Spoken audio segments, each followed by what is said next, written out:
Eco 360.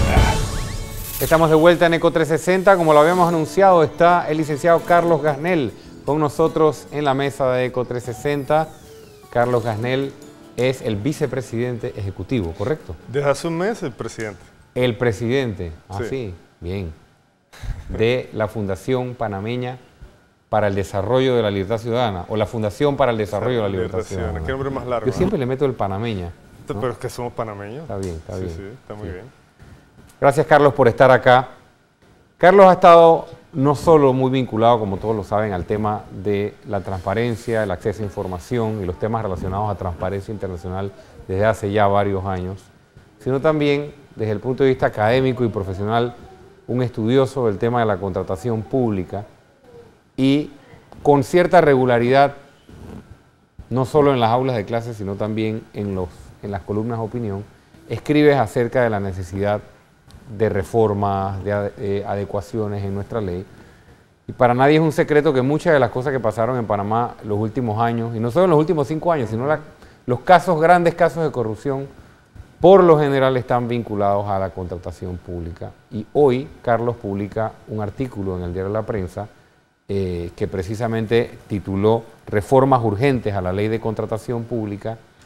Y ahí planteas algunas recomendaciones que ahora vamos a ver, pero inicias tu artículo planteando esa relación, la relación contratación pública-corrupción.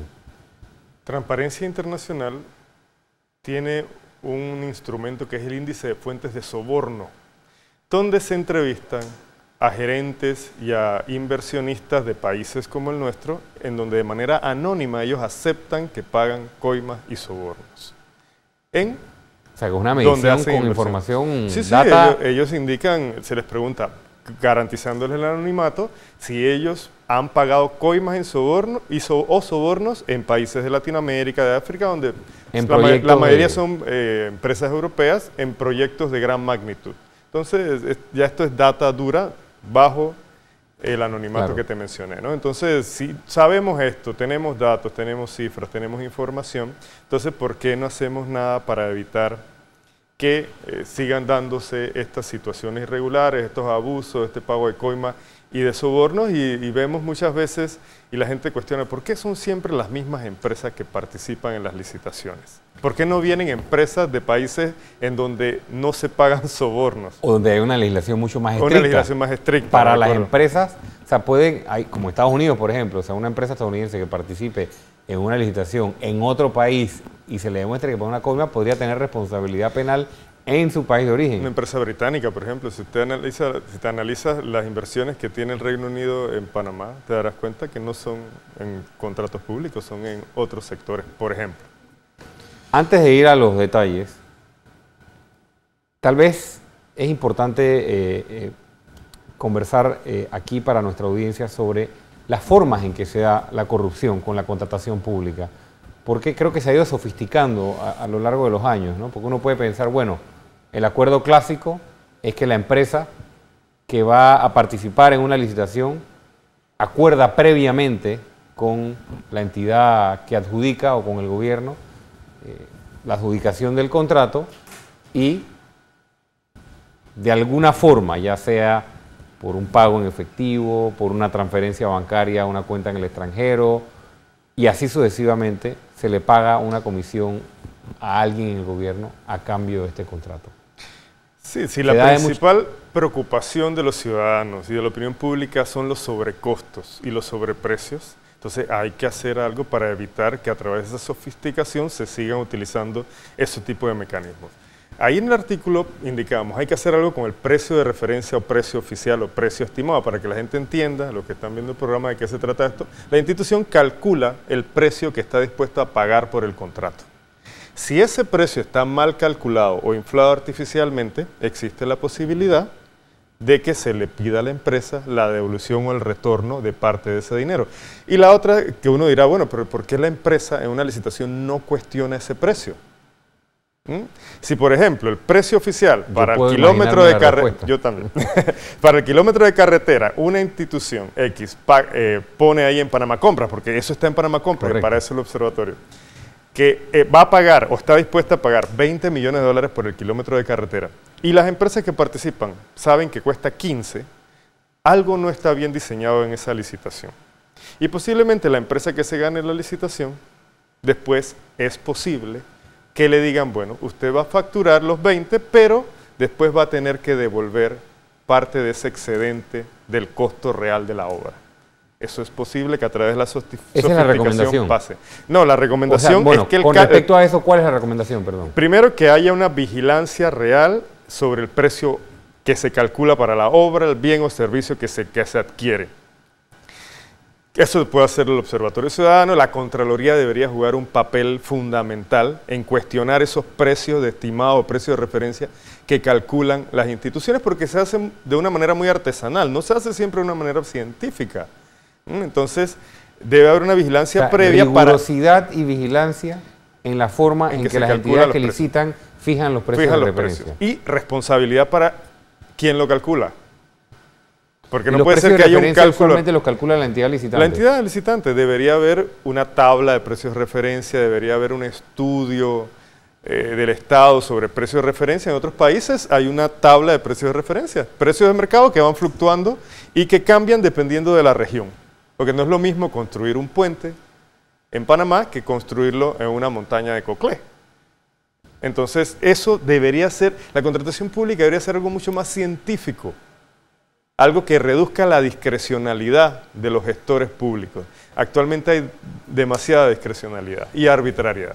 Sé que ese es uno de los puntos que también está en el artículo y una de las recomendaciones, pero es importante tal vez profundizar un poco más allí, Carlos, sobre el tema de la discrecionalidad.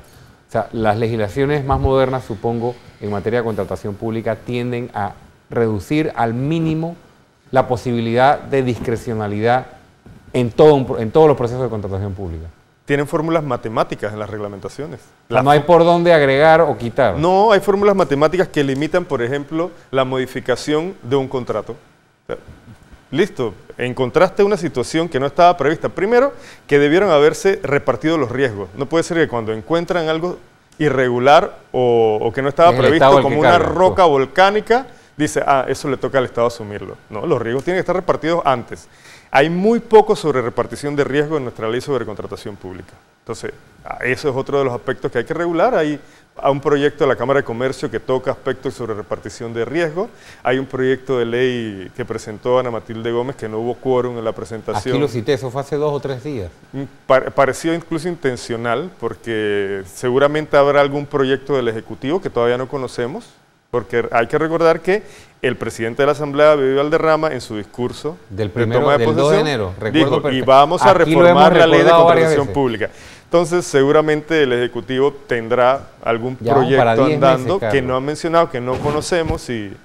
Pero lo importante es que todos esos proyectos que hay, logremos amalgamarlos y hacer uno solo, que funcione, y que si hay que reformar integralmente la ley y nos va a tomar un año, hagámoslo, y que se abstenga el gobierno de estar realizando licitaciones a través de mecanismos que no garantizan total transparencia, como ese que se está utilizando de manera generalizada, que es el de la licitación por mejor valor con evaluación separada, en donde el precio lo ocultan y no lo conocemos hasta que se adjudica.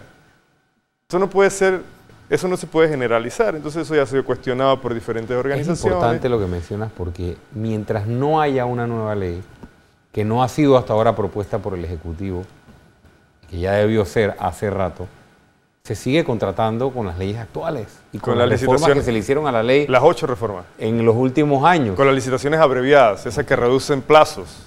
Entonces no puede ser. Eso y las licitaciones por invitación, estas famosas que ahora el señor Cárdenas de Lima hablaba de licitación por invitación. Recuerdo casos en Tocumen. Pero antes de hablar de licitación por invitación y abreviadas, está el tema de la contratación directa y de la excepción.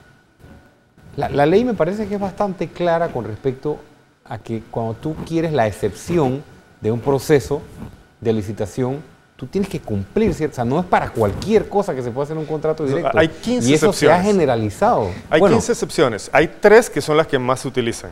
Urgencia evidente, que hay un único oferente o que no hay sustituto adecuado.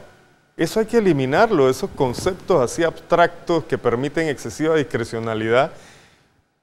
Y el otro aspecto que es bueno que la ciudadanía lo sepa, hay un procedimiento para cuando se escoge a la empresa, pero cómo se llega a ella no. Entonces, ¿tú cómo llegas a esa empresa? ¿Cómo esa empresa llegó a ti? Eso se puede legislar sobre eso. Sí, claro, definitivamente. Como por ejemplo, ¿qué tipo de procedimiento? Hay dentro de la ley precalificaciones o sí, dentro registros. de la ley hay algo que se llama registro de proponentes que no se ha querido hacer operativo, que obliga a que toda empresa que quiere participar en una licitación se registre previamente y ahí tiene que entregar información sobre quiénes son sus representantes, sobre su experiencia, y eliminamos esa posibilidad de que un ministro, un director se saque de la manga o del bolsillo una empresa nueva recién creada. ¿No? Tiene que haber un registro público transparente en donde todos podamos ver quiénes son esas empresas que están registradas, una radiografía. Entonces tú vas a sacar y vas a escoger para contratar directamente a una empresa que esté dentro de ese registro transparente, previo. Es una manera de evitar la excesiva discrecionalidad. Estamos con Carlos Gasnell, presidente ejecutivo de la Fundación para el Desarrollo de la Libertad Ciudadana. Estamos hablando de contratación pública y corrupción.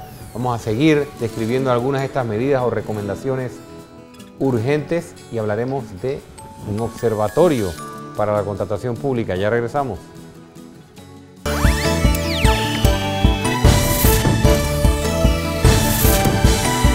ECO 360.